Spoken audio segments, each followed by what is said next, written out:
Just delete the overlay. There we go. All right. Okay. There we go. Awesome. We're cooking All with right. fire. Huh? Cooking with fire. Cooking with something. I don't know what it is, but we cooking. We got it going now. All right. All right. So good afternoon and good evening to everyone, to wherever you are. I apologize for the delay, but I think we got it going now. So let me introduce who I am. I'm Reginald Kuakaru, and I'm the founder of Kemetic Centered Living, and I help those who have left Christianity remove negative programming and believing in the okie doke that keeps you broke as a joke, so that you can live life boldly, authentically, unapologetically, and on your terms without guilt and shame. You will gain an empowered mindset through using ancient tool sets so you can then manifest modern assets. All right. So that's where we are. That's where we are. So that's who I am. So hello, everybody. And here we got with us here today, got a gentleman that's been a part of KCL for a little over almost a year, right, Greg? Probably longer than that. Probably longer than that. Probably a couple years. Probably a couple years. So yeah, probably from the beginning then. So I'm a voyeur. Yeah, hey, that's all right. That's good. So we love voyeurs. Right. We love voyeurs. So tonight we're gonna have Gregory A. Stanton. So he's an MA, and he's a spiritual leader of the Oasis Spiritual Center for the Divine Living, and owner and CEO of Solutions for Living, Coaching and Counseling, Inc. With over 40 years of pastoral leadership and ministry experience, he is currently working with the VA in St. Louis as a community employment coordinator. He's gifted in working with a broad spectrum of individual concerns. He is a widower of 12 years. After 30 years of marriage to a melanated queen, father of 4 adult children from this union, the grandfather of 10 children. He facilitates national workshops, seminars on a variety of topics and issues pertinent to personal development. In addition to having obtained a master's degree in counseling from Roosevelt University, he has received additional training and certification as a master coach from Master Force Coaching Institute, Chicago, Illinois, and coursework in metaphysics from the University of Metaphysics in Sedona, Arizona. He can be reached at oasisspiritualcenter@gmail.com or his websites at oasisspiritualcenter.com and solutionsforliving.com. All right. And so, Greg, the reason why I wanted to get you here tonight, because I know you already have an interesting story you were a pastor for a lot of years, and you decided to give that up. So I wanted to you called time out, said enough is enough. Do you work with the FBI? How'd you find out all that information? I didn't give you all that information. Oh, what information? For the bio there. Man, you know what? The internet is a wonderful thing, brother. Yes, it is. Because I kind of minimized it there. Yeah, man. Hey, it's all good. It's all good. But so you were a pastor for 30 years. Tell me. So let's start from I guess when the bug hit you. So what started you to be a pastor, and then how did you transition out of that? What happened? Okay, so I guess I had a little foundation that I didn't grow up in a family that was religious. We went to church like CME, Christmas sometime, Mother's Day, and Easter. So I was the only one in my family that would actually, around the age of 12, I showed a stronger desire after having been baptized at 10 in a traditional Baptist church. But then at 12, I had a unique experience coming home one evening. Had to be home before the street lights were on, get back on the block. But there was a Pentecostal tent revival going on. I had never seen nothing like that. It was like right at dark, and dust was flying everywhere. The preacher was talking loud. People was falling out. And at 12, I had a pact with God. I said, if you are real, on my way home, I recall this to this day, show me in your lifetime. And so from 12 to about 21, I have had a series of situations, one dealing with a health issue. I was asthmatic, and I couldn't play in the grass. I couldn't do a lot of things. But then I began to enter into a conversation with Source, with God, about the power of the mind. And I actually healed myself. And so for 40 years, up until December this past year, when I had an encounter with COVID, I don't get sick. And people find that interesting, but because I learned that we are more powerful than we've been taught to. So about in 78, I went away to college. That's when I started really going to church more frequently, follow a lady to church, you know how we do as brothers. And I found it quite interesting. It was a Pentecostal church, and that didn't really set well with me because just couldn't get with all I couldn't do's and very few what I could do's. Then after I left college, I went to the military, and I had an encounter in the military. I had a very serious accident.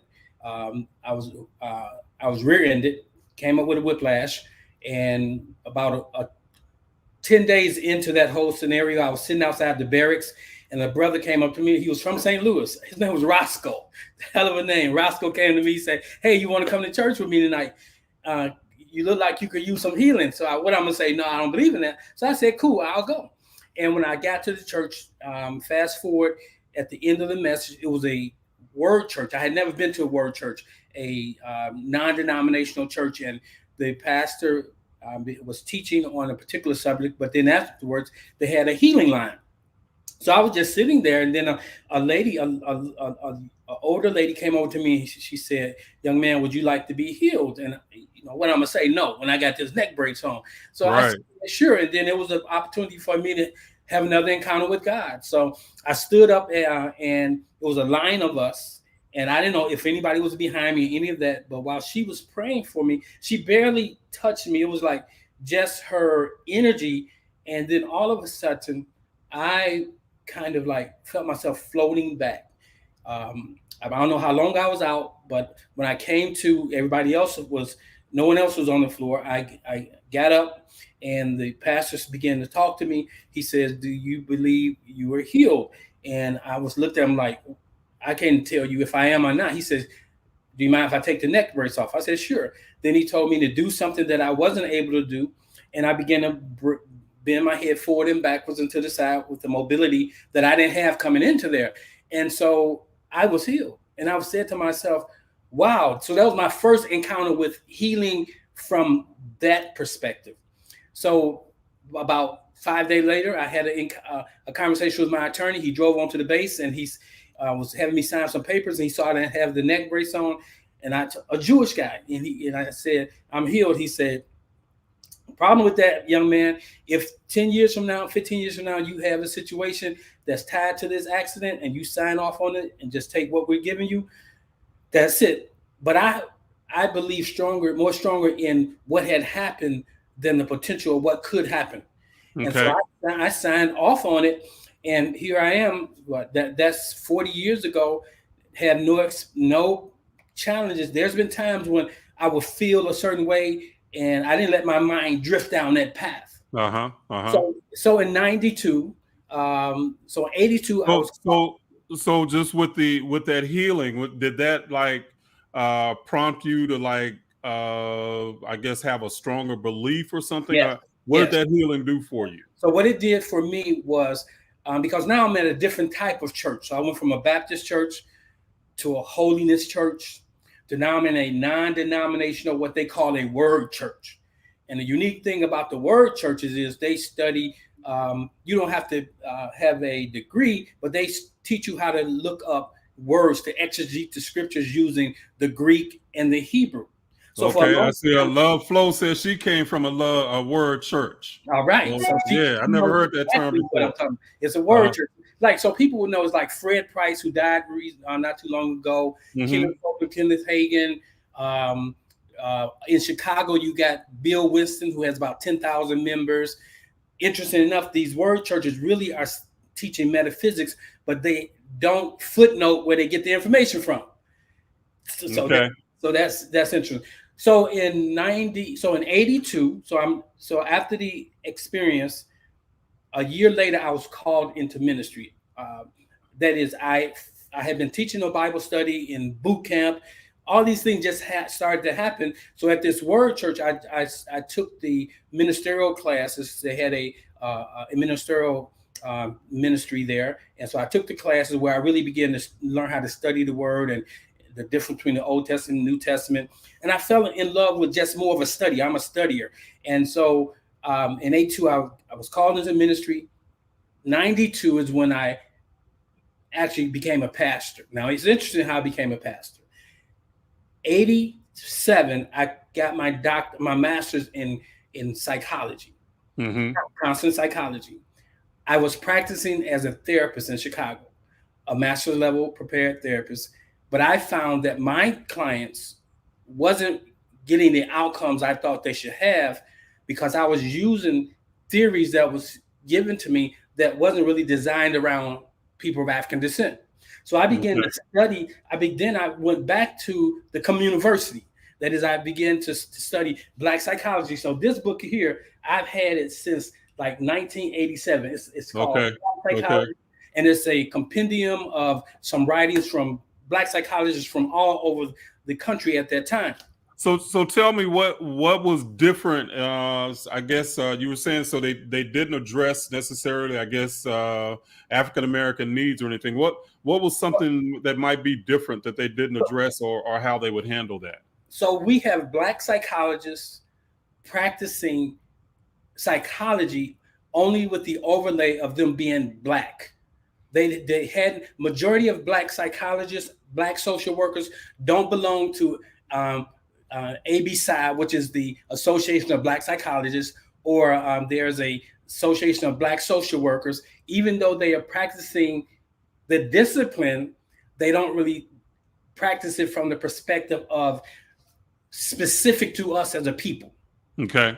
A lot of the research that is done was not done on people of African descent. So they didn't deal with our mindsets. Gotcha. And so, example, it didn't really pull in religion or spirituality, traditional psychology, even though it's supposed to.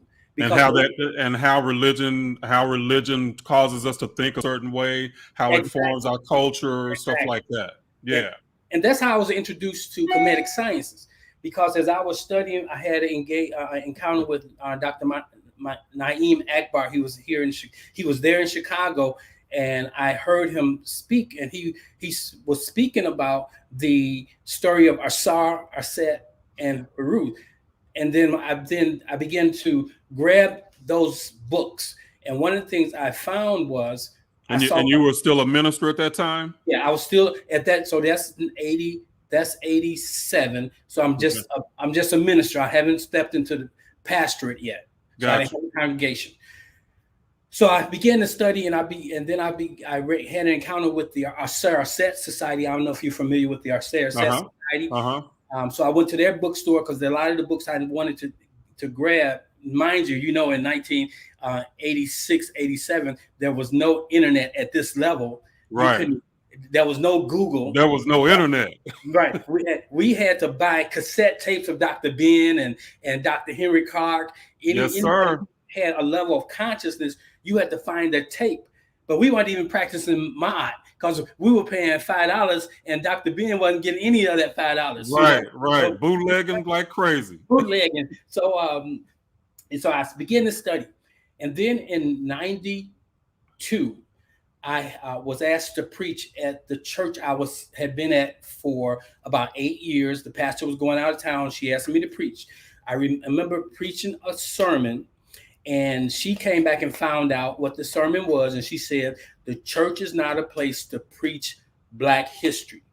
And that didn't rub me the right way. I was respectful to her. A couple of days later, I met her at the church and said, I would have to leave because I honored what she was doing, but I can't step back because I've been pushed into an expanded level of consciousness. And so I sat for about 7 months, I sat under Jeremiah's church, Jeremiah Wright. Many of you are familiar with that was Obama's pastor. Very conscious. He had a level of consciousness. So I sat in that ministry in the back. I didn't make myself known. I just wanted to get that. And then that year, I felt led to start the ministry. So I started the ministry the same year that Malcolm X movie came out, because I can remember being at the theater passing out pluggers about the ministry. And it was called Exodus Ministry. And then it was about a ministry that was to engage Black folk and framing everything around our experience. But I didn't know how deep that would take me down the rabbit hole. So at first, it was just a Black church that would have either no images of Jesus or we'll have images of a Black Jesus. But then that didn't set well with me. Just because you make the image Black doesn't mean that it's really giving you the essence of what you should be getting. So I began. So from 92 to 92 to 94, I was renting a German church. In 94, this German church, that 90% of the people in this church were white Germans. They asked me, would I become their pastor because I was renting from them and they pastor left. So I had this conversation with them that hey, look, I teach truth, and they resonated with everything I was teaching, because when I was teaching spirituality, I was teaching principles and practices that goes beyond the gender, the racial makeup. And so they embraced that. In 97, they left. They all just left because the church was growing and they were outnumbered because the community had shifted. And so they just gave everything to me. Now, I need now, to when you say the community shifted, be specific. What are we talking about? It went from being a predominantly white community, a community when I was a kid, we couldn't cross 25th Street because everything west of 25th Street was a predominantly white, middle class community. Okay. So by the time I'm in ministry, most of that community has now transitioned to being, no, it probably was 40% African American at that time. Mm-hmm. So when I took over the pastorate when they left, and after taking over the pastorate, then my wife, who was in ministry also, had a series of dreams. Now, she was a prophet. Now, this is the thing. This is why I just can't throw the baby out with the bathwater, because we had some very real experiences. And she had a series. When you say that, throw the baby out with the bathwater, that's why you mean you can't like just toss Christianity away or necessarily. Because mind you, I asked Source, or as I defined it then, God, if you are real, show me in my lifetime. And I recall having a thought of, that's a tall order, and you have to be willing to accept something different than you are familiar with. But fortunately, I wasn't familiar with anything, because I didn't grow up I didn't have a family tradition, even though in my family there were people who went to church, but we weren't required. That we didn't have that strong religious. So as a kid, probably around 10 years old, I had read the Bible through probably about twice, just reading the Bible.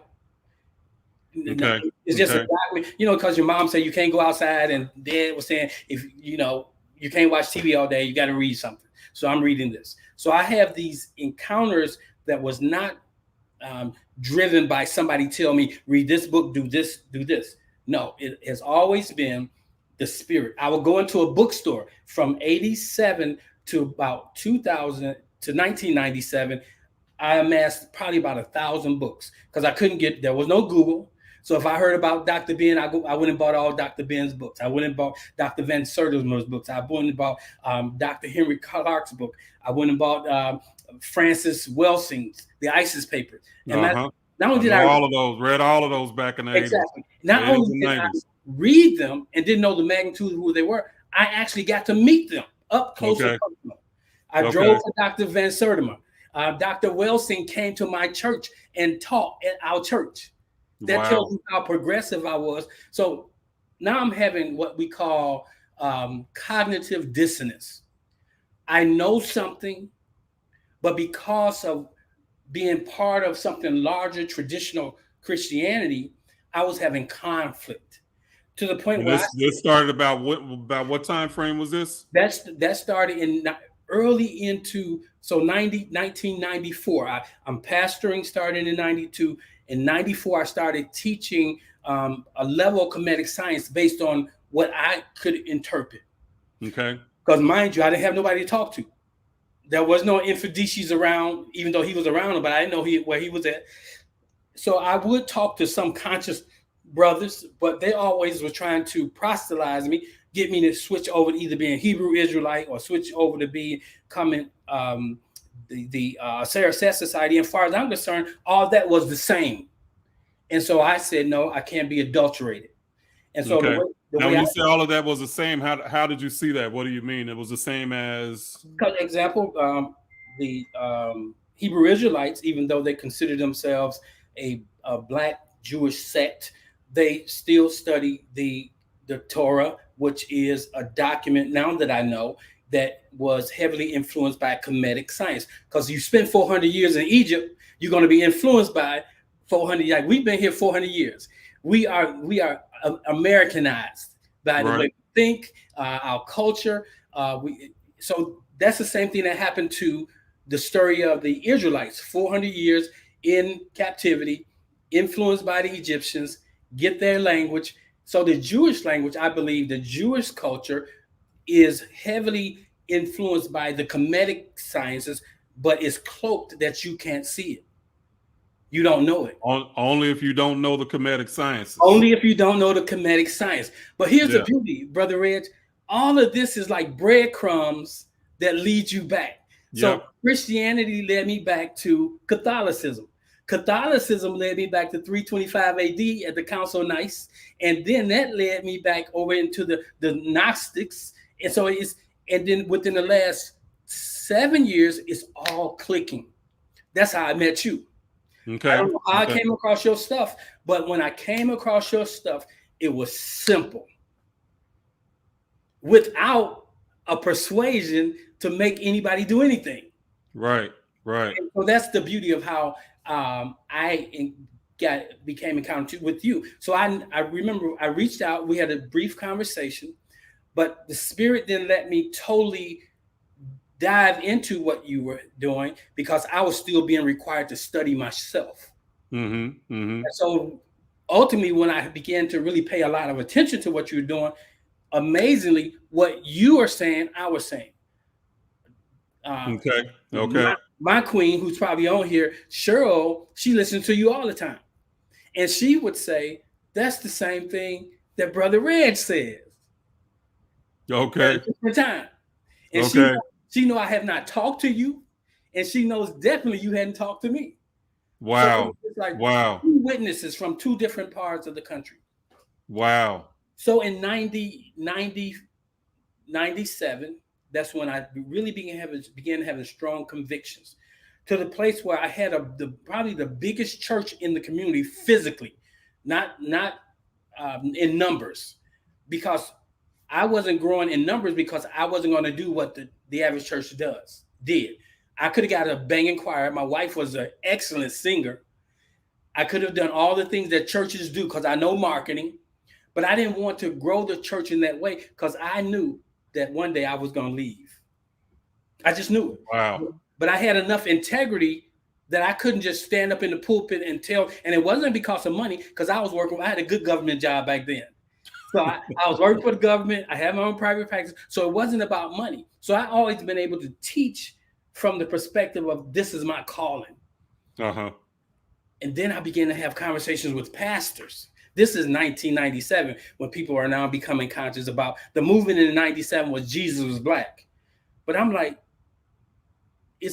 blackness is more than color. It's more than a hue. Just changing the face of Jesus, but keep the story of the oppressor, something's wrong. Right. So so when I started studying about the Council of Nicaea, started delving into how the books of the Bible was put together. When I tried to have conversations with pastors, they told me, Doc, you better leave that alone. You're going to run your congregation away. But I don't have a congregation. That's why I have partners. I have individuals who are on a journey with me. So I never see people as my sheep. I don't own them. Right. Exactly. So I let the church begin to dwindle down. And ultimately, in 2007, we were going to sell the property, and the bottom fell out of the sale. I was able to salvage it. And this to show you how source works for me. I was able to, because we had tied the property of the church, which was owned free and clear, to the parsonage which I lived in, and we had took the loan against the church, and we were about to lose everything. I was able to negotiate a deal where we sold the church at an auction and paid the house off. Okay. See, now Okay. black folks weren't mad at me because the black folks didn't pay for the church. Right. So it'd be been a different story if black folks had bought that church. Then they would have been looking at me like, we gonna sell it and split the proceeds. Right. But that was so. I'm just saying in that I have always had a unique, uncanny relationship with Source that I've seen manifest in the areas of health, healing. I've seen it manifest in the areas of wealth. Money has always come to me. I know how to manifest it. I can tell you a story about it. I needed that same house. I was going to lose it because I didn't know that it wasn't under the tax covering of the church, and somebody had rented it for 3 years. And one day when I had put them out, I was going through all the paper and in the closet. Spirit told me, go through the papers instead of throwing them away. And guess what I find? I find a letter saying in 30 days, your church, I mean, not your church, the home will be sold for taxes. And the one thing I wasn't going to do, I wasn't going to let this white person that had bought this home get it. I said, I will sell it. If the taxes on it was just $25,000, I'll sell it for $25,000 to somebody I know in the neighborhood that got it. Long story short, I didn't even have to, I was able to salvage the home and walk away with money. Okay. So things happen. So let's back into in 1997, I began to really have serious struggles with not God, but with the truth that I had been exposed to. And do I hold on to what I had experienced as truth, or do I stand inside of what was unfolding as truth? And I had made a pact at 12 years old. And so I didn't want it to stop unfolding, because at any moment I could have stopped and said, you know what, I'm putting all these books away. I'm just going to bring my Bible out and I'm just going to teach them to glory. But I couldn't, I was too convicted. One as a person with a background in Black psychology, I think that was part of my conviction, because when I began to study Black psychology, and from a Kemetic perspective, psychology comes from the word suku, which is the study of the soul. Psychologists don't study the soul; they study human behavior. And so the Kemetic scientists, spiritualists, they understood the soul. And they understood the psyche. The psyche, the ba, the ka, and the ba. They understood that. Yeah. The Europeans didn't understand it, because they framed their whole worldview from a different perspective. Yeah, from a physical perspective. Exactly. And that's what a lot of people don't recognize. Even the stuff that's in the Bible is not from the physical perspective. All of the stories are actually from the perspective of a soul and the journey of a soul. Right. You know, so Jesus in the Gospels, exactly. The miracles, the raising Lazarus from the dead. All that stuff is about how the journey of the soul and not physical experiences. It's myths, stories, allegories. And that have a deeper esoteric meaning to them. So not that they're not real, right? It's just that what they're explaining is not history.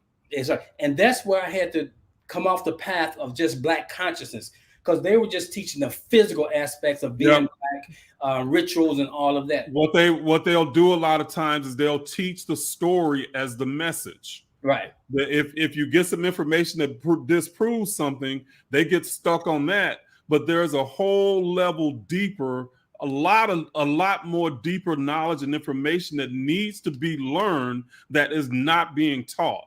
And that's where I wanted to come in and start to develop something that taught the deeper knowledge, because this stuff is veiled, but we look at the veil as the prize, and it's not. Yeah. And that's why I had my next shift.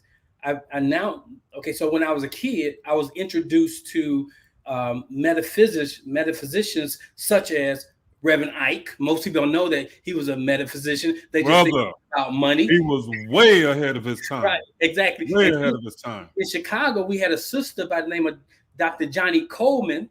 She had a church back in the 80s with almost 10,000 people in it. And she was teaching this metaphysical message.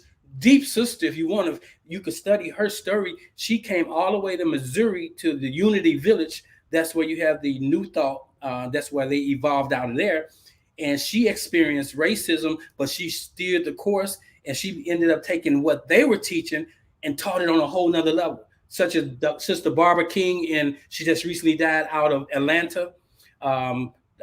Beckwith, all of these people, Michael Beckwith, these people are the more traditional metaphysicians. So I had a problem with that. So Greg, so tell me, like, so people are asking, so like you don't necessarily look at Christianity as you're not an adversary towards Christianity, and I'm not either. Right. But they want to know, as far as the doctrines are concerned, where do you stand? So I guess, like, heaven and hell. What do you think about the doctrines of heaven and hell, and dying and going to heaven, or Jesus, stuff like that? What's your stand and your ideas on those? So I never taught heaven, hell. I never taught hell, brimstone and fire, because if you really understand traditional Christianity, when they're talking about grace, God's redemptive act concerning everyone through the death, burial, and resurrection of this person called Christ, he died for your sins even before you committed it, then you cannot go to hell, because every sin that you commit has already been covered under the blood. So I followed that teaching for a long time, so I didn't teach hell. But then when it came to heaven, when I studied the teachings of what's supposed to be the historical Christ, or no, not Christ, historical Jesus, he said heaven was inside. Heaven, behold, the kingdom of God is in you. Heaven, Luke 17, verse 20 through 21. You know better than me. I don't even remember. King James Version.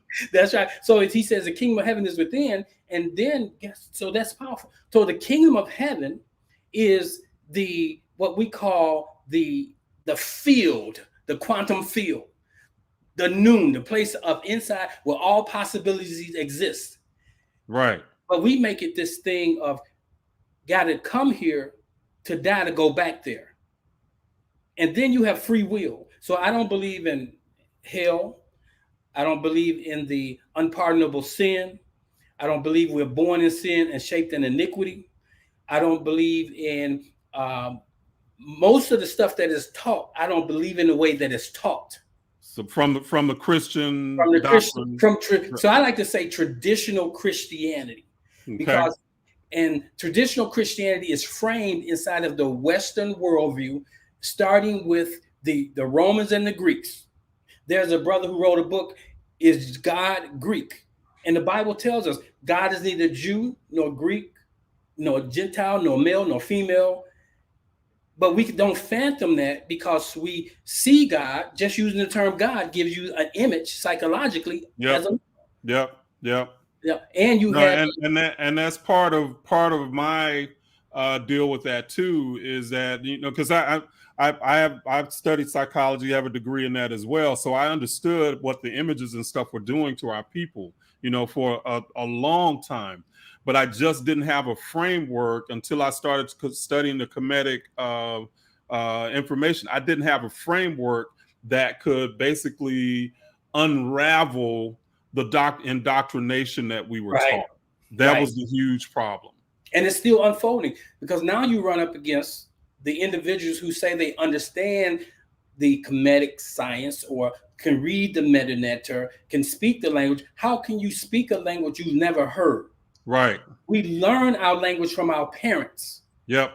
Okay. So you may have an adulterated version. So at one point I was taking a class to understand the metanetter, but then that was subjected to, like, they will always talk about, Doc, why you read that white man's Bible? Well, you reading the Book of the Dead that was interpreted by Wallace D. Budge, who was a white man. See, so I learned how to stand my ground. Right. Everybody got to learn how to contend your faith. The word says, be it according to your belief. The most powerful thing you have is a belief. If you believe in a white Jesus, then you'll get the outcomes believing in Jesus. That's why some people will say, well, Doc, I know that I said in Jesus because you believed in it. And here's the thing, it's not the thing believed in, but it's the power of belief.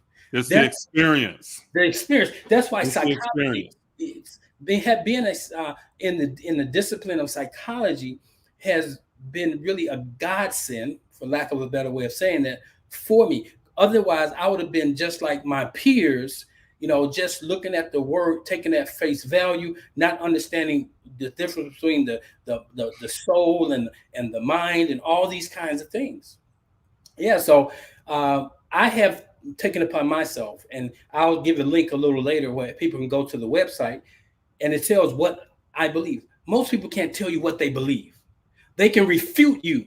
They're gonna argue me about what I have written and said what I believe. But now you tell me what you believe. That's right. And this is the thing to me, Greg, is it's like people, you can believe anything, because if you look up belief in a dictionary, belief is really an opinion without any substantiated fact. Right. Exactly. And that's what a belief is. But when you're talking about your experience, that is something that that goes beyond belief. And when you know this knowledge and you start to apply this knowledge, it becomes experiential. And when it becomes experiential, then it becomes something that's real for you. And it goes beyond belief, and it empowers you to basically embrace your own inner self and your own authenticity. And right now, if you are basically stuck in the way of believing in something, then you basically are being told how you should experience you. And so we have to understand that. So your beliefs, one of the things, individuals who engage in the ministry, so I'm still pastoring, but I'm pastoring on a whole nother level. Individuals those individuals who have had genuine, real experiences through Christianity. They don't have church hurt, but they have a problem letting go, because they know I just don't have to let go of everything, but I know I need to let go of some things. Well, there's a fear there. Right. There's a fear, and we have to be cognizant of that. And somebody wanted to know who's the author of the book. Ivory Crump wanted to know who's the author of the book Black Psychology. Okay, well, it has probably about 50 different contributors, and it was edited by Reginald L. Jones. So it has about 50 authors of Black psychology. Okay, so it's a compilation of things. Exactly. So I got this, the third edition, back in 1987, 88, when I got this. So it's the third edition then. So that'll help you understand. So when we talk about dropping, anytime a person let go of something or release something, if you want to change a belief, you always got to replace it with something.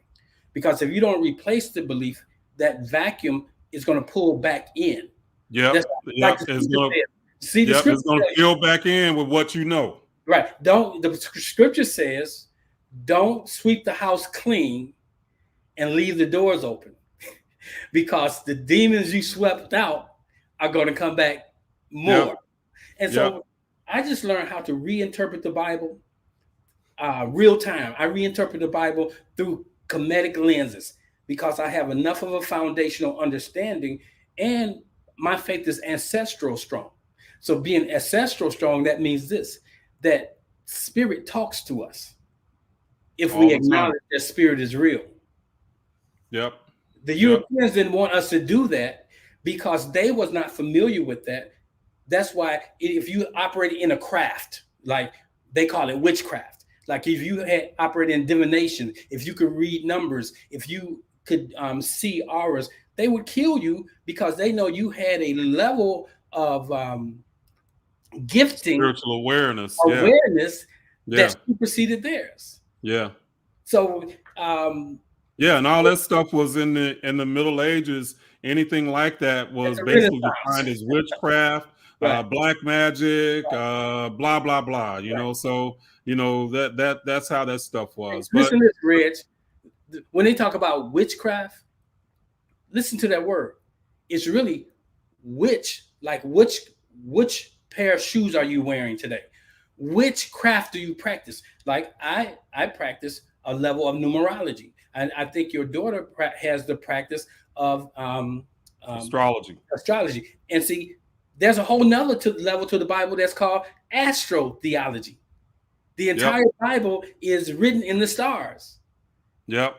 Yep. Well, and that's the thing. What people have to know is that a lot of the gospels and stuff like that, it's actually a fringe aspect of ancient Kemetic knowledge that they put in the Bible. Because even what they call the books of the Bible, there were thousands of manuscripts, books, whatever you want to call them, circulating at that time.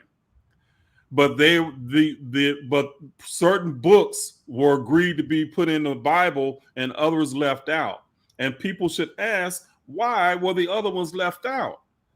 And it's because the other ones would give you too much spiritual knowledge. Right. And what people have to grasp is that with religion, the reason why religion works is they use two things. They use fear and just enough spirituality to keep you hooked. Right. Just enough to Right. keep you hooked. A And little leaven, entire lump though. what's that now? A little leaven leavens the entire lump. It's adulterant. A little adulterant adulterates the whole thing. Yeah. So Christianity, as we know it in America, Western Christianity has been adulterated with the influences of Western society. Now, guess what? If they want that, they can have that. But I'm not going to be part of that. I don't want to be part of anything, even if it's Kemetic, if it does not empower me to be all that I can be. If it don't, I agree 100%. why am I doing it? If it don't change my life, why am I doing it? Why are you doing it? And that's what I don't understand with a lot of people that even Greg, when they say they call themselves Kemetic, they still doing the same thing as they did as a Christian. Exactly. You know, exactly. I have people that will say to me, like, is taking my class. Well, you know, when I start to feel better, then I'll start to practice this, and start to do this and do that. I'm like, no, that's not how it works. Right. This stuff you use to make yourself feel better. It is with Christianity. It's almost like an adjunct to your life. Right. You go to church, you hoop and holler on Sunday. And then Monday, you start living your life the same way you did. And if you think about it, then you might do something religious. And it don't work. It don't work because it's not really part of your life. It's an adjunct to your life. And you always got right. With Kemetic spirituality, it informs your life. It becomes a part of your life. And I always say that Christianity is a way of life. Kemetic spirituality is a way of life, but Kemetic spirituality will improve your life. Right. And Christianity, just as a contrast, and I can say this because I know it and I've lived it. Right. Christianity will basically strangle you mentally, physically, and spiritually. Yes. It strangles you. It ends up to being where it is you can't do this and you can't do that. I have people come to me all the time, Greg, and ask me, well, is it okay to do this? I don't know. Is it okay? What do you think? Like they're looking for someone to tell them how to think and how to be. No, you learn who you are and you make the world fit, and you express yourself in a way that creates the world that you want, Yeah. So like the very term religion is a Latin term, the religare, which means to tie to. Mm-hmm. So it ties you to humanness. It ties you to a set of beliefs that somebody has put out there in order that they could control society and control individuals. Yep. So plain and simple. We have to really look at what we're doing. I'm a scientist by heart. Well, I call myself a spiritual scientist because I do these spiritual experiments. Because I want to be able to perfect the power of the word, to speak the right vibrational word to get the outcome that I want. Somebody says, but why does it seem like black folks are the most indoctrinated? Many of us just seem to let that ish go. Here's why. 400 years of the enslavement has made us feel as though someone has to do for us, help us. We don't realize that we have all we need in us. It's not the God outside of us, but it's not even the God that's in us. It's the God that you are. And so we have to reformat our language. We have to, matter of fact, here's what I tell people. Genesis chapter 1 tells us we're created in its image, after its likeness, has the propensity to do what it did. Genesis chapter 2 tells us first we're created as a spirit being. Genesis chapter 2 talks about the forming of the physical being. And then Genesis chapter 3 shows how man descended from the place of oneness with God. When you start walking inside of your sensory self, which the realm of what I can physically see, then you now are limiting the God in you. Things are spiritual before they're natural. Learning to walk in the spirit. And that's what an Asar man is, a set lady is. It's a divine feminine and a divine masculine inside of a masculine body, but understands that the body is only a container. Correct. See, Christianity don't teach that because Christianity don't have no room for the female energy. It's God the Father, God the Son, and God the Spirit. Yeah, which is supposed to be feminine. Supposed to be feminine. And so we just have to learn to, and this is what I tell my people, the people that engage me. Start where you are. You study. You do the work. If you saying in Jesus' name 10 times and you only got that prayer answered one time, do you think that's the right way? Something's got to be wrong. Something's wrong. Yeah. And Greg, and that's the thing that really got me starting to ask questions, because we are taught as Christians that if you do this way and you do this and it's supposed to be the right way, God will show you favor. Right. And there's some truth to that. There is a little truth to that. There's a smidgen. But the thing is, favor is you the God. You're the God that shows yourself favor. And if you know how to apply the knowledge and you know how to connect with the universal laws, you will get favor. And that's the thing. But it has nothing to do with whether you're Christian, Muslim, Kemetic, whatever. Nothing to do with that. It has to do with the knowledge that you can apply. It has to do with the scientist that you must become. Right. Bottom line. Right. And that's where, so when I started seeing people getting that I knew weren't Christian getting prayers answered, or what I would call in other words, they were getting what they were asking for, the good stuff.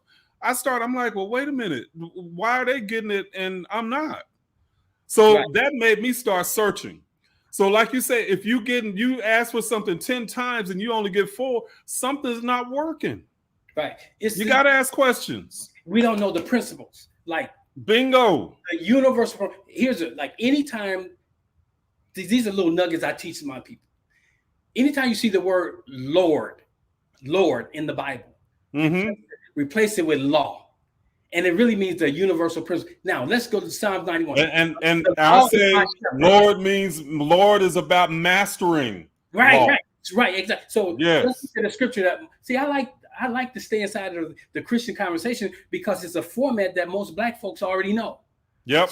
So I say, Psalm says, the Lord is my shepherd, but it really means the law is my shepherd. A shepherd guides me. The universal principles guide me. The law is my shepherd. I shall not want. See, the reason why you don't want means it's not in existence. Want means you're thinking in lack. Lack. Everything. The Bible says Nunet, was everything that came out of that field is still there. Science today call it the quantum field. Right. They're just renaming this stuff. They're renaming stuff. The law of attraction, all that stuff, that's Kemetic. Every bit of it. Now bit of it. I did some research. The law of attraction is something that's been taught inside of the New Thought churches. Right. They will never go back beyond the 1800s. Where did they get this stuff from?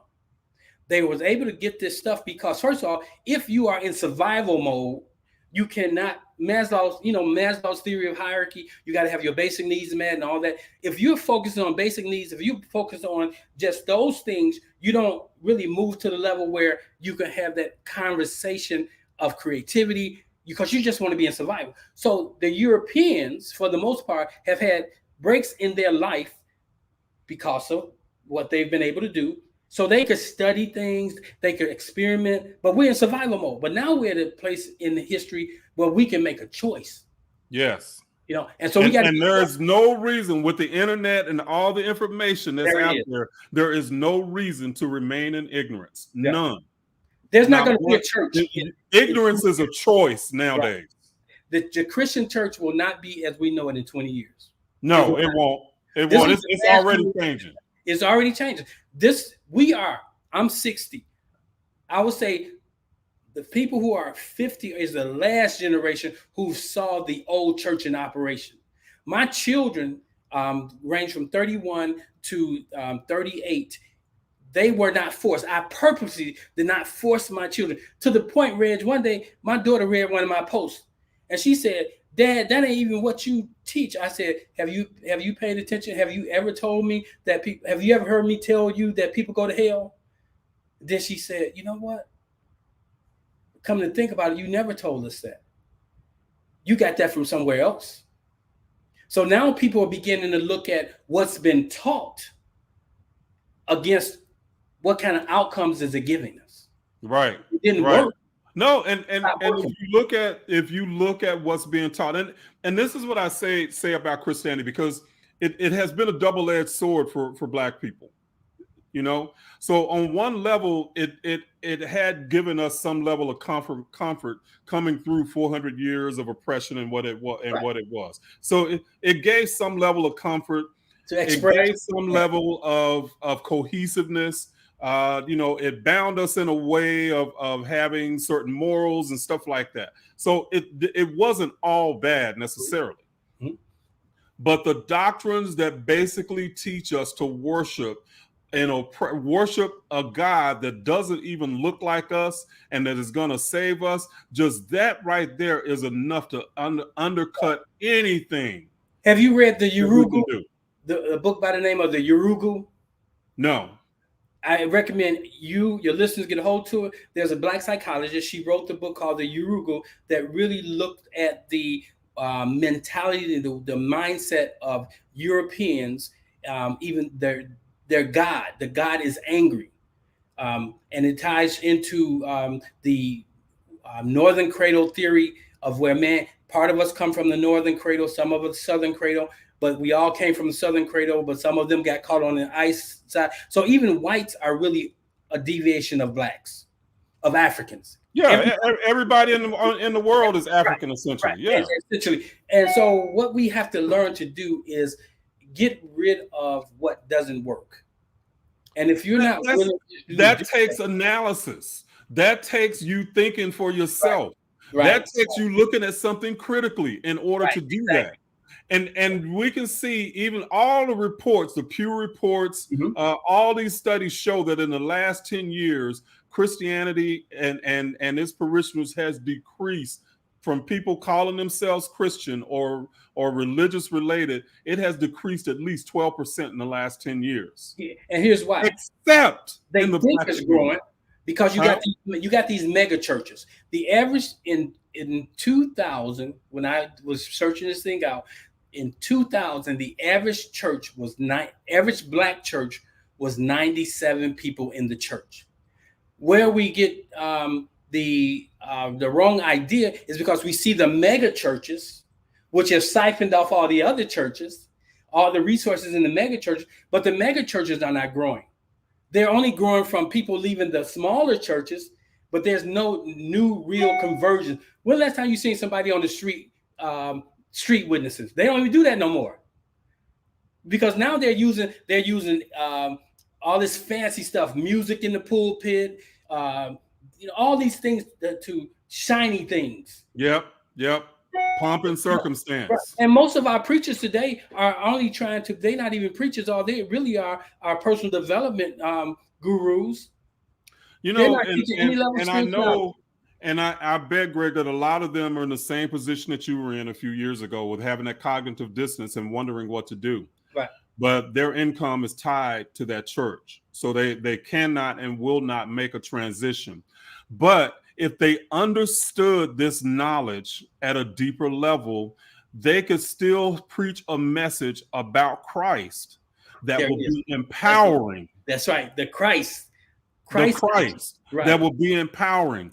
Even they could even understand what Jesus is esoterically and teach these ideas, but as long as they stay stuck in their seminaries and stuck in the exoteric teachings, they will forever hang our people out to dry. You look around any communities in anywhere in the world where there's a mass number of Black people, and there is no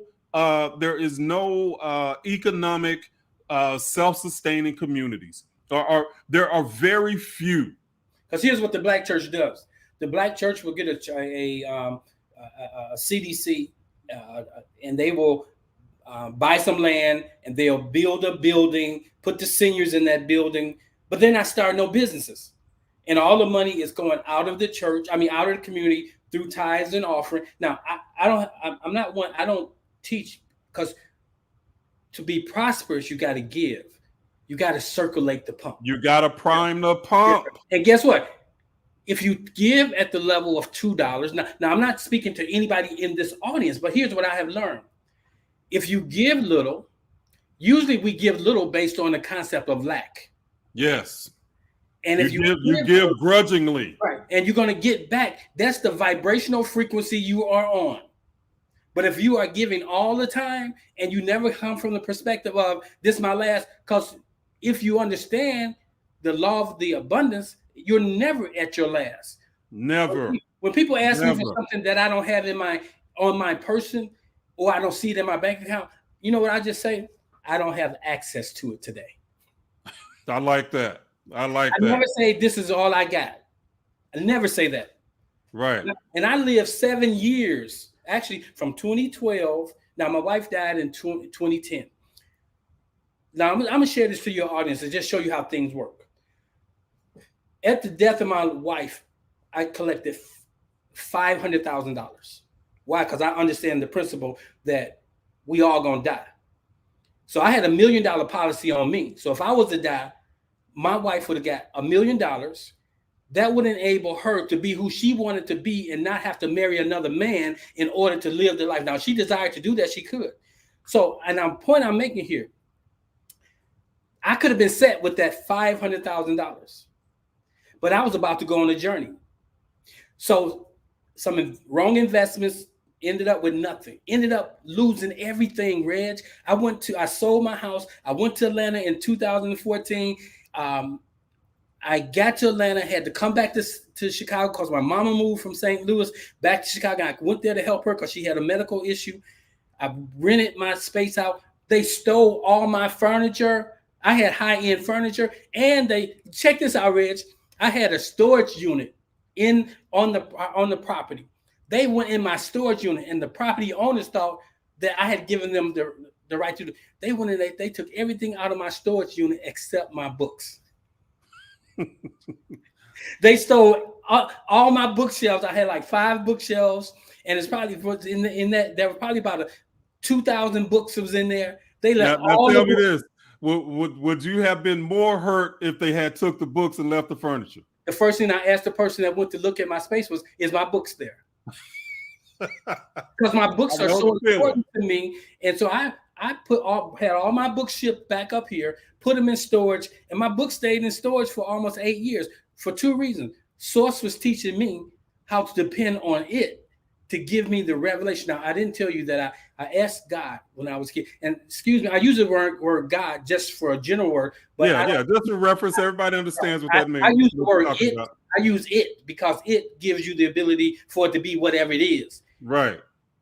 It is all. Right. It is all thing. I asked it to give me the ability, if you give me a new idea, at some point, show me where I can find I could footnote. Because most times when you tell Black folks something, the educational system that we're in, if it's not footnoted, it's not a scholarly book, right? If you read a document, if you read a book and it don't have footnotes, and if it don't have a bibliography, so I wanted to be able to footnote everything that source told me. So I would literally go to bookstores and books would jump off the shelf. They will actually almost like slide off the shelf to me. Right. No, hey, right. I know that's real because I've had it happen too.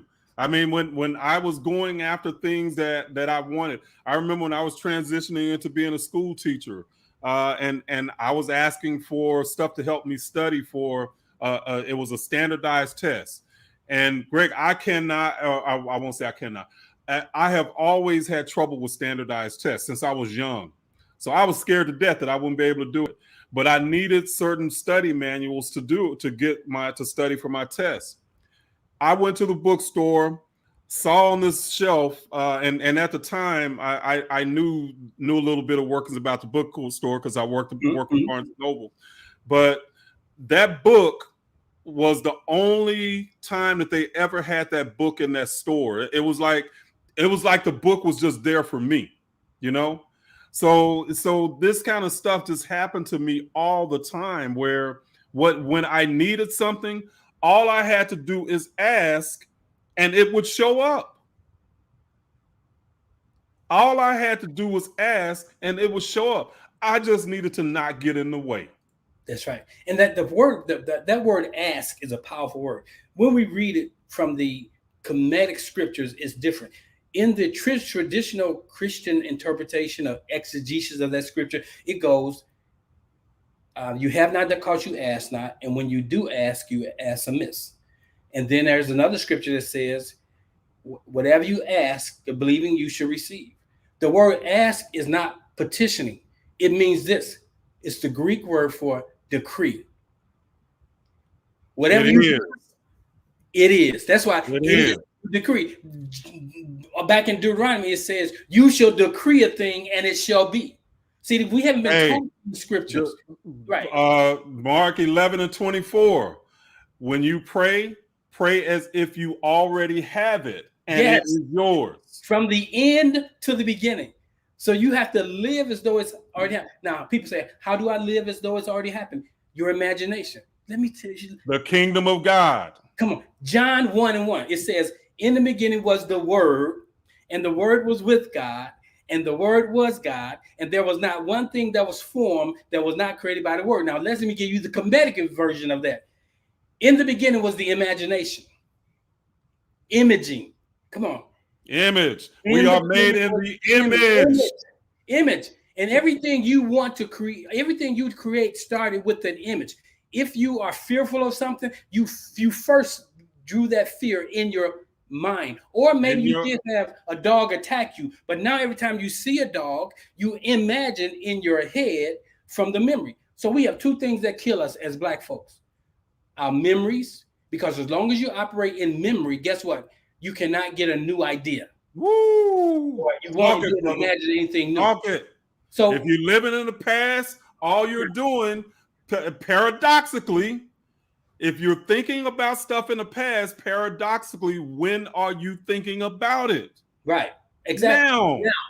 Now. That's what I talk about. Now thought. All that matters is now. Look, knowing the Kemetic stuff, somebody said we live in the information age.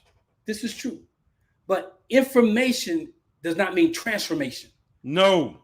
We got to understand the sensory realm is intellect, is knowledge, but then the real spiritual realm is intuition.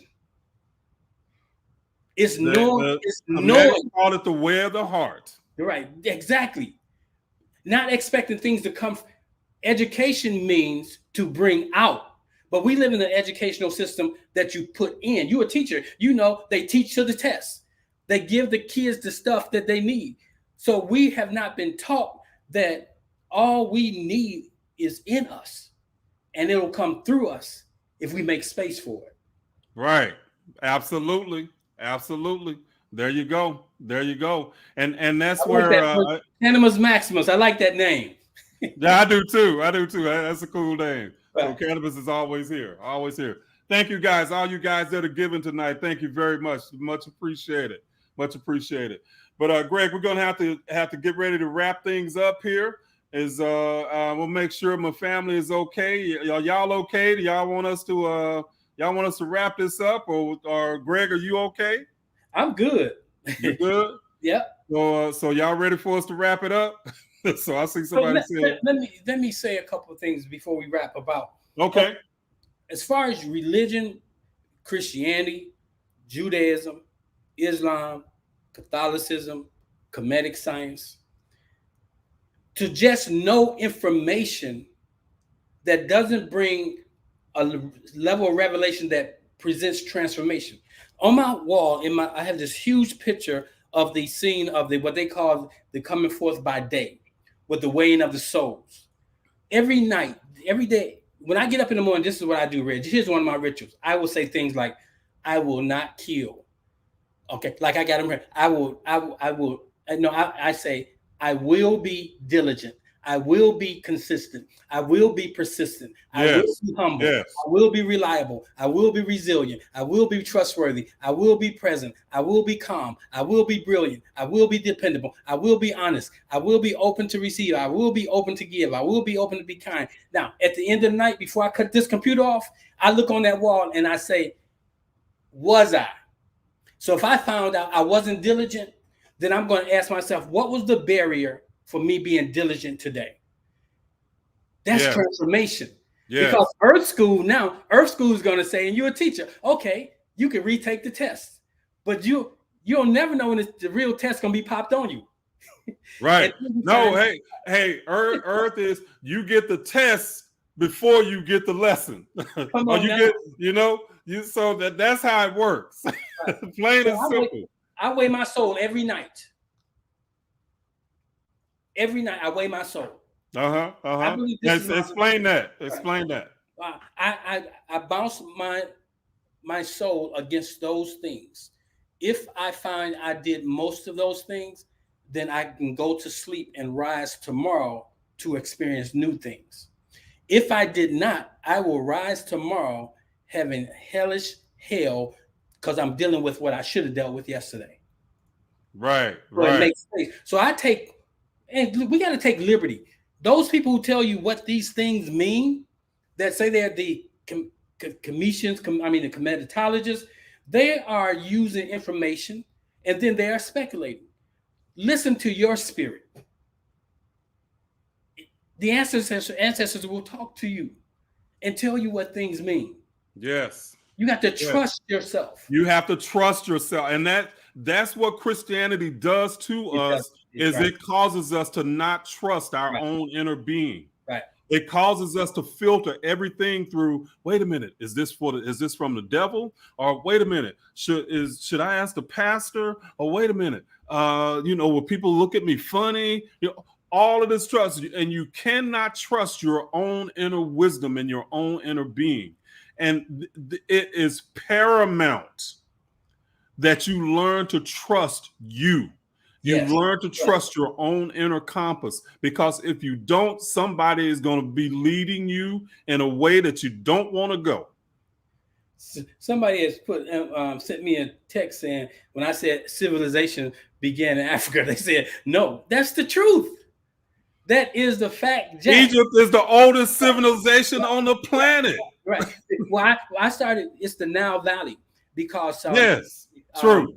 The whole Nile Valley going from Egypt all the way up south, down south, which is north for us. To Uganda. That is the Nile Valley civilization where all of the truths came from. Yes. And so we got to stop looking at just the mouth of the Nile and go up the Nile. There's still stuff that has yet to be uncovered that gives us the deeper things. Yes. Right. And guess what? If we never uncover them again, we still have access to it today.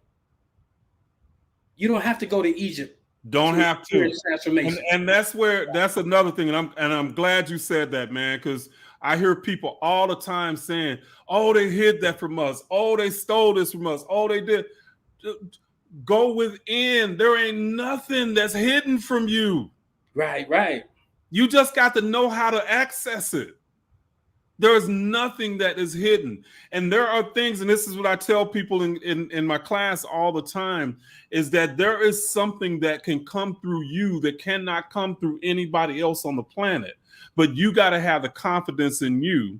You got to have the trust in you and make it come through, you know? Right. And that's what I had to do with the stuff that I teach, is that I connected dots that nobody else had connected.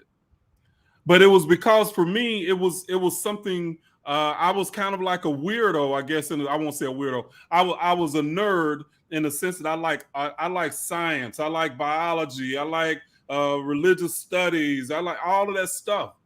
And everything that I enjoyed studying coming up is a part of what I put into my class, to make it simplified, to do things with. So, but I had to trust me. I had to trust that what I was bringing through would work, and it resonated with people. So when it resonated with people, then that's when I knew I was on to something. Because you're peculiar. We are peculiar. We're unique. Yes. We're authentic. See, yes. We didn't cause you to be tied to the box. Everybody expressed in the same way. But I teach this, that we all are, okay, you got the Ka, which I heard you teach about that, which is the spirit. That's the divine spirit. Then we have, so that's the big Ka. The Ka is the Father. Come on, right. And then you have a small Ka, which is you, the Father in you. That's why the scripture says, I and the Father are one. I do no thing except I see the Father doing it. Yes. You and the Father doing it. And so you are the Father and the Son. Yes. And the Father is the ability to create. The Father knows what you need before you ask. And it's in you. Because it's in you. Before you ask because we ask from the place of the sensory self, from the brain. See, your mind and your brain are not the same thing. So what we ask from our sensory depository, which is our brain, it tells us what we need. Oh, I need a hamburger. I say that because I like food. Right. Hey, we both do. But the body, the mind, God already knows what you have need of before you ask. And so what you're asking for, you just decree it. You decree it, but here's the thing, you be responsible. I don't go around asking. I have a godly point of satisfaction. I know what I need to accomplish my assignment. And I decree those things and they manifest. Yeah. Now, there's some things I decree that I shouldn't have decreed, and now I have a drama in my life. So you have to be careful. You got to be mature. That is there a book I can read to learn this stuff? And I want to speak to that too, Greg. Go ahead. You can speak to that. I want to speak to that too. You are the book. Bingo. All you have to do is ask Source to show you, and it'll speak to you, and it'll lead you to the book. So, because I have 1,000 books behind the screen that you can't see, that I haven't read all the books, but Source would take me to the bookstore, and I'll just pull that one book for one page. And I put the book in my library. 10 years later, I'm teaching something or preparing for something. Source will remind me, hey, go get that book. So I do encourage all of our viewers to start purchasing books, because there's going to come a day where you can't pull it down off of Google. So all these people are Google smart. Let the internet go down. And this is what I say to the book thing. And I have a lot of people ask this, this question, and it's like they're looking for this information to be contained in just this one book that they can go read, and it's all spelled out for them. That book doesn't exist. Right. And if I hear you, Greg, you're saying that you studied this stuff for years. I've studied this stuff for almost 20 years. Yes. And with from metaphysics to Kemetic science to everything. And there's information that I've gotten in a lot of different places that I pull together for understanding through me. I make connections to ideas that sometimes they're Yes. just like that. Something might be said in one book and something might be said in another book. And then all of a sudden, one day, my mind just goes, oh, that's what that means. Or it can be You said know, in these another two things. culture. It could Yeah, be said in another culture, two different cultures saying the yes, same things in different ways. in different ways. To understand it. We have to Yes, understand the power of the myth. Just like when we study Kemetic science, when we talk about Nun, Nunet, when we talk about Asar, Aset, when we talk about Haru, when we talk about all of these Neterus, they are not real. They were images that people use to define concepts to help you understand. So don't do the same thing with the Kemetic science that we've done with the religion of with Christianity. Christianity, it is make them people. Right, Make right. them, It's yeah, but concepts. Right. the netters, the mythology, what they're doing is expressing functions Yes. and how the universe functions. The Yes. story of Jesus and Christ, it is a function of us that are human. It is a function of our humanity and our spirit working in concert. So we are created from the Creator, and we are all aspects of the Creator. That's why we are creative beings. So when people see me with this hat on, they think it means Cub, the Chicago Cubs, but it means that I am a conscious creator. That's what Boom. it means. So right in that eyesight, it always here in St. Louis, I have a conversation with people every day because of this hat. I say it's not Chicago Cubs, it's Christ consciousness, it's creativeness. So Right. that's how I'm winning. That's how I'm winning in life, Reg. There I'm you taking go. this and I'm applying it. It's about transformation. It is about transformation, not just information. Right. And that's where a lot of our people they say, spread knowledge, spread knowledge, spread knowledge. But if you cannot apply the knowledge to your Right. life to make it better or to transform you into something better, Yes. that knowledge is useless. The word knowledge is made up of two words: know and ledge. If you don't know, you fall off the ledge. Just having the information is one thing, but application. So everything you learn something, you need to take it to application. Yes. You need to have a practicum. And if the practicum does not bring to pass what you learn, either you don't know it or it's not valid. Don't keep doing. Franz Fanon, I think not. One of the psychiatrists says, psychosis is doing the same thing over and over, thinking you're going to get a different outcome. Right. And that's what religion, it ties you to doing. I got to keep saying in Jesus' name. I got to keep sowing my tithe, but you're sowing it into the wrong place. And not doing nothing different is happening in your life. Nothing different. I got to stay married. Nothing different happened in your mother's life, your grandmother's life, your grandfather's life, and you still think you're going to get different results. You're not. You're going to get insanity. You can get the same thing. Insanity. Well, good word, brother. Good word. Well, we're gonna go ahead and we'll wrap it up tonight. And you can find Greg. Greg, tell them where they can find you again. A couple places. So if you go, I did drop a link in there that is an active link. If you go to that link, it tells you everything you need to know within 2 minutes. My coaching. And I got them going across the bottom of the screen here. So, Solutions for Living. It is a outcome-based coaching session. All these people put themselves out as coaches, but not giving you outcomes, and they charge you arm and a leg. All this hogwash. Check out that Oasis Spiritual Center for Divine Living. We have a footprint all over the place, virtually. And I started the virtual thing before we had to do it. I've been virtual for about 15 years on different levels.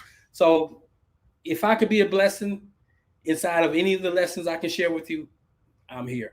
I appreciate it, Reg. You betcha, brother. I appreciate you being here. We're going to have you come to one of our major events when I have all of the people come together. And because it says in the mouths of 2 or 3 witnesses, let everything be established. All right, brother. All right. Well, family, thank you all my moderators, Love JJ and Voice, Dark Goddess, Rather Creator and Fort Law. Thank you guys again for being here. I really appreciate you. Appreciate the consistency of you. Tomorrow night, also, I'll be on Clubhouse. So tomorrow night, 6 p.m. Central, I'll be there. And anybody that wants to come, and y'all come talk to me. Everybody still be typing in the chat. So come talk to me. Let's discuss some stuff. All right.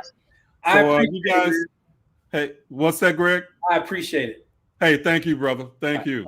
All right, guys. Y'all have a wonderful night, okay? Peace. Hotep. Peace out.